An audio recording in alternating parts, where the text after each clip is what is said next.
본문 33절이 이렇게 증언합니다. 거기서 애니아라 하는 사람을 만나매 그는 중풍병으로 침상 위에 누운 지 8해라. 베드로가 루다에서 만난 사람 가운데에 애니아가 있었습니다.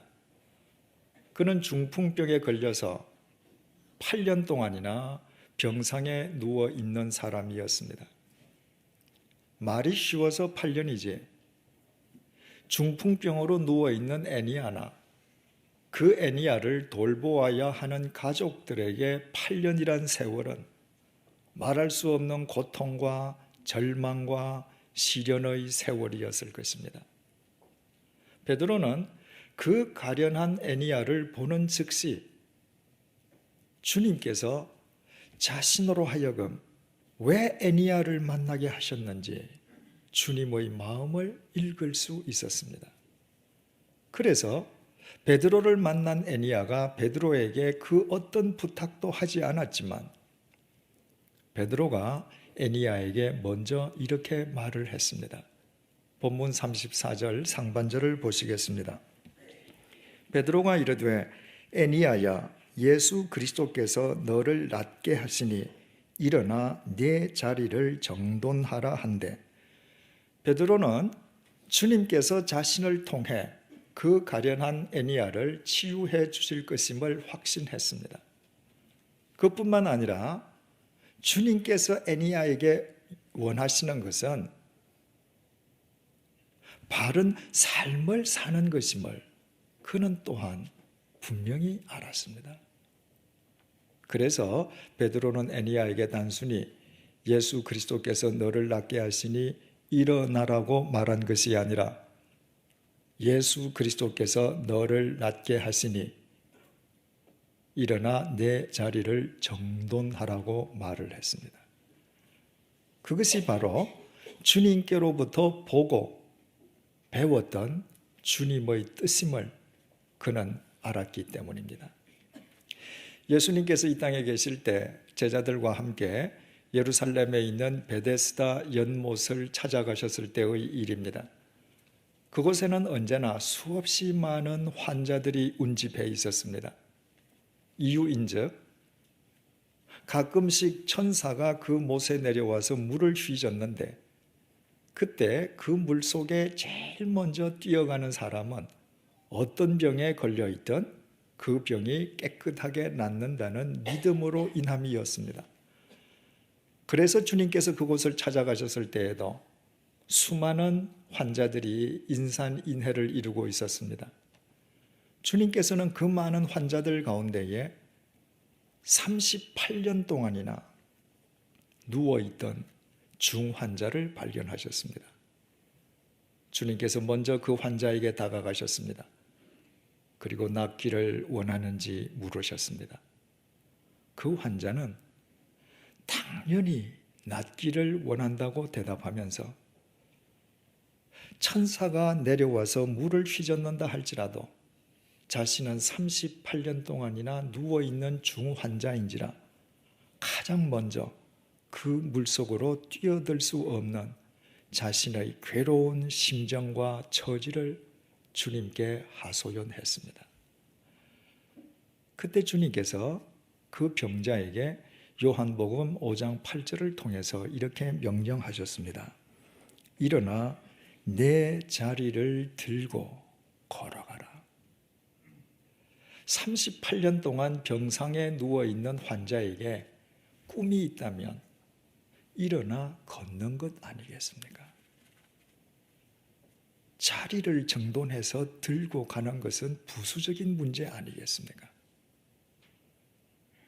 그러나 주님께서는 일어나 걸어가라고 말씀하시지 않고 일어나 내 자리를 들고 걸어가라고 명령하셨습니다. 38년 된 환자가 누워있던 자리라면 얼마나 더럽고 불결하고 역겹겠습니까? 헬라말 크라바토스는 본래 야영용 침대를 뜻하지만 38년 된 중환자의 경우에 그것은 그가 누워있던 거적자리를 의미합니다. 그 더러운 거적자리 주인은 또 얼마나 지저분했겠습니까? 주님께서는 그 38년 된 환자가 단지 육체의 치유함만을 받는 것이 아니라 그의 삶의 자리가 정돈되고 그의 삶 자체가 정돈되기를 원하셨던 것입니다.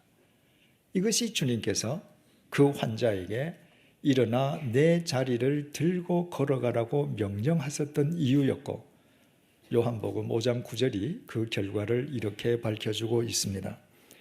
그 사람이 곧 나아서 자리를 들고 걸어가니라. 주님의 명령과 함께 38년 동안 누워있던 중환자가 벌떡 일어났습니다. 그는 기뻐 어쩔 줄 몰라 하며 껑충껑충 뛰면서 자기 갈 길을 가지 않았습니다. 그 감격적이고도 기쁜 순간에 그는 주님의 명령에 따라서 먼저 자리를 정돈하고 그 자리를 들고 갔습니다. 예수 그리스도 안에서 그의 삶의 자리가 정돈되고 정돈된 삶을 사는 사람으로 거듭난 것입니다. 그 사실을 주님 곁에서 똑똑히 목격했던 베드로였기에 베드로 역시 루다의 중풍병자 애니야에게 예수 그리스도께서 너를 낫게 하시니 일어나 내 자리를 정돈하라고 명령했습니다. 그 결과를 34절을 통해서 우리 다시 보시겠습니다. 베드로가 이르되 애니야야 예수 그리스도께서 너를 낫게 하시니 일어나 네 자리를 정돈하라 한데 곧 일어나니 루다와 사론에 사는 사람들이 다 그를 보고 죽게 돌아오니라. 베드로의 말이 끝나는 즉각 8년 동안 중풍병으로 누워있던 애니야가 일어섰습니다.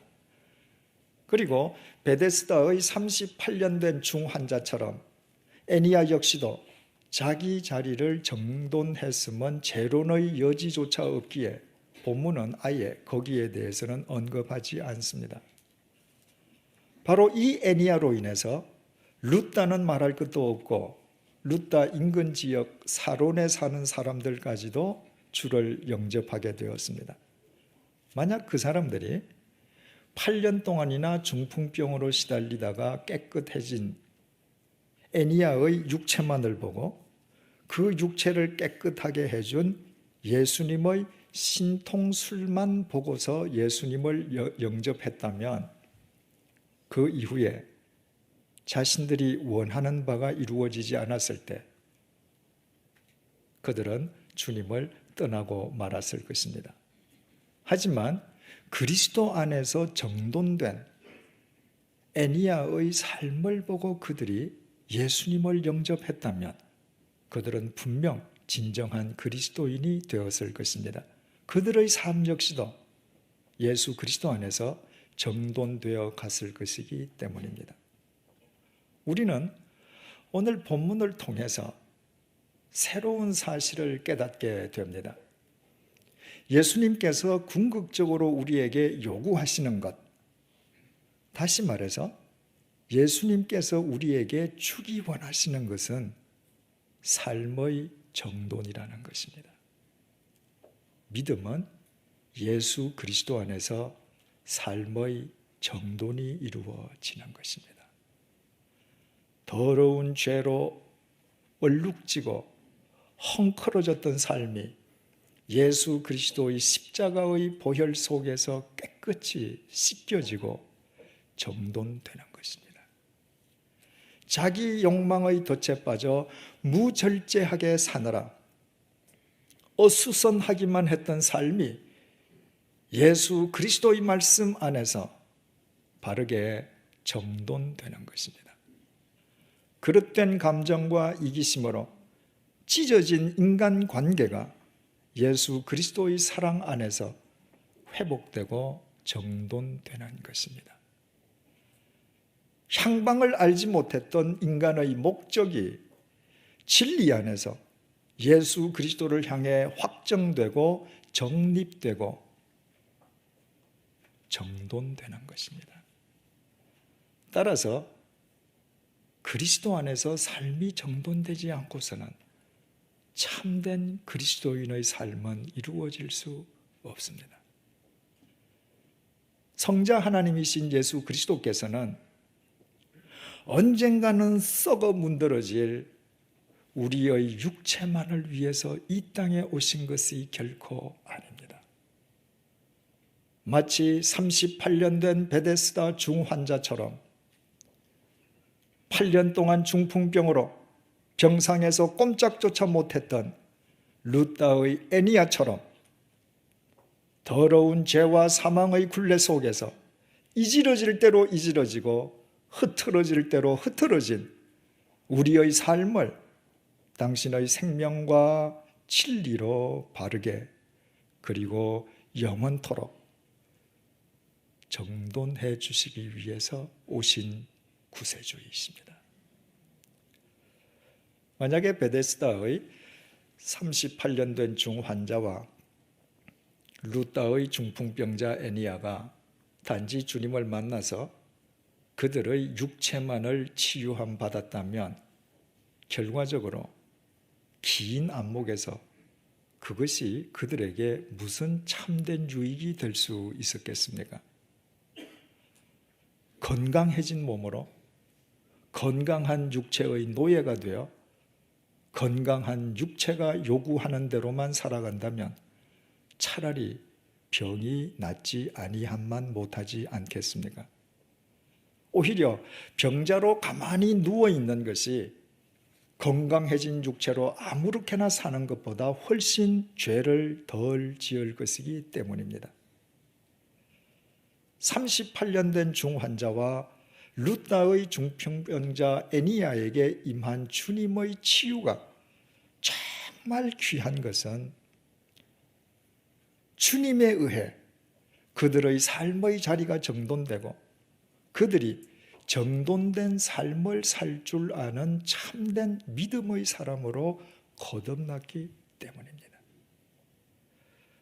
주님께서 우리에게 궁극적으로 요구하시는 것, 주님께서 우리에게 주기 원하시는 것이 삶의 정돈이라면 그 이유가 무엇이겠습니까? 주님께서 단지 정돈 그 자체만을 좋아하시기 때문이겠습니까?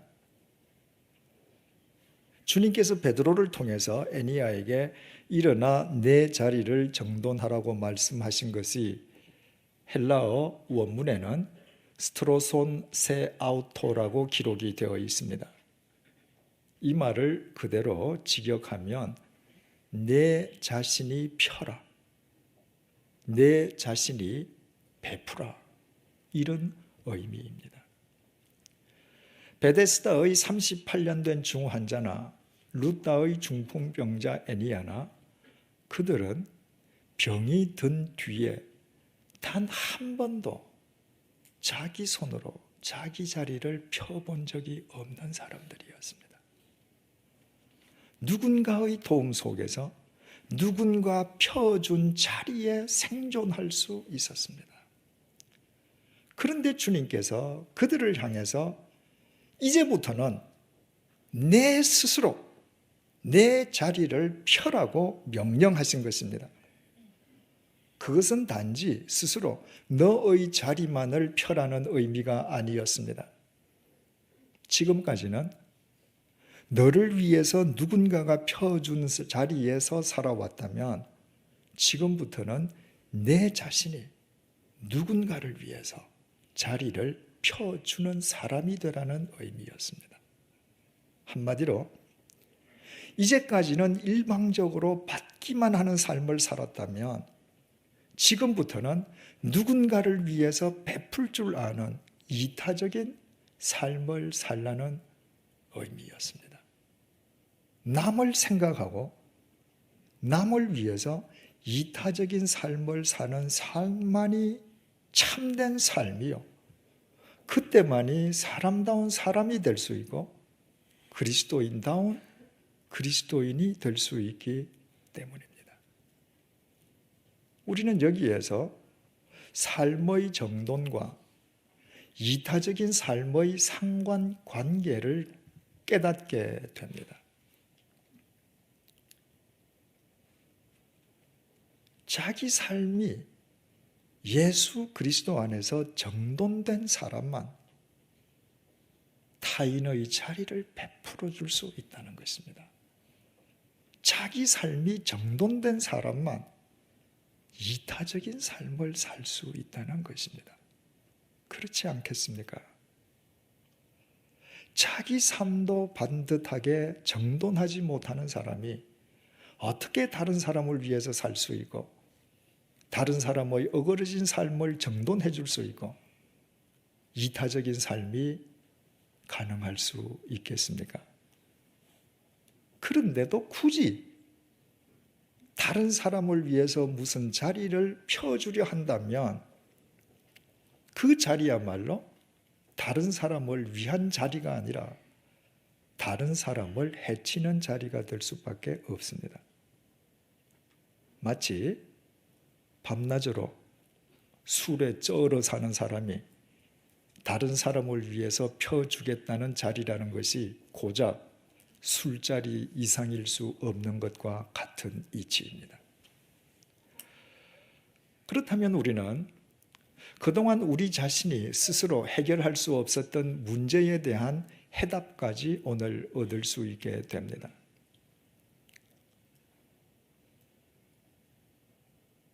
내가 내 나름대로 생각하고 누군가를 위해서 편 자리에서 전혀 예기치 아니했던 문제만 계속 벌어지고 있다면 내가 누군가를 위해서 행한 나의 호의가 오히려 부작용만을 수반하고 있다면 사랑으로 행한 나의 행위가 도리어 상대에게 상처를 입히고 있다면 그것은 아직까지 나의 삶이 진리 안에서 정돈되지 않았기 때문입니다. 진리 안에서 정돈되지 않은 삶은 그 자체가 결국 톱니처럼 모가 난 삶일 수밖에 없기 때문에 자신의 의도와는 달리 수많은 사람을 찌르는 가시가 되게 됩니다. 베드로가 진리 안에서 그 삶이 정돈되지 않았을 때 베드로는 사람들 사이에서 좌충우돌하는 가시였습니다. 사울이 진리에 의한 삶의 정돈과 전혀 동떨어진 삶을 살 때 사울은 교회를 잔멸하는 흉기였습니다. 그러나 베드로가 주님 안에서 진리로 자기 삶을 정돈해 갔을 때 베드로는 루다에서 만난 에니야의 삶까지 정돈해주는 진정한 생명의 사람이 되었습니다. 사울이 진리 안에서 그의 삶이 정돈되었을 때 사울은 온 인류에게 생명을 전하는 생명의 통로가 되었습니다. 본문 속의 에니야는 예수 그리스도의 은총 속에서 자기 삶을 정돈할 줄 아는 사람으로 거듭나게 되었을 때 그 역시 룻다는 말할 것도 없고 인근 지역 사람까지 예수 그리스도 앞으로 인도해내는 견인차 역할을 할 수 있었습니다. 진리 안에서 삶이 정돈된 사람만 이타적인 삶을 살 수 있습니다. 진리 안에서 삶이 정돈된 사람만 다른 사람의 삶까지도 정돈해주는 진정한 그리스도인이 될 수 있습니다.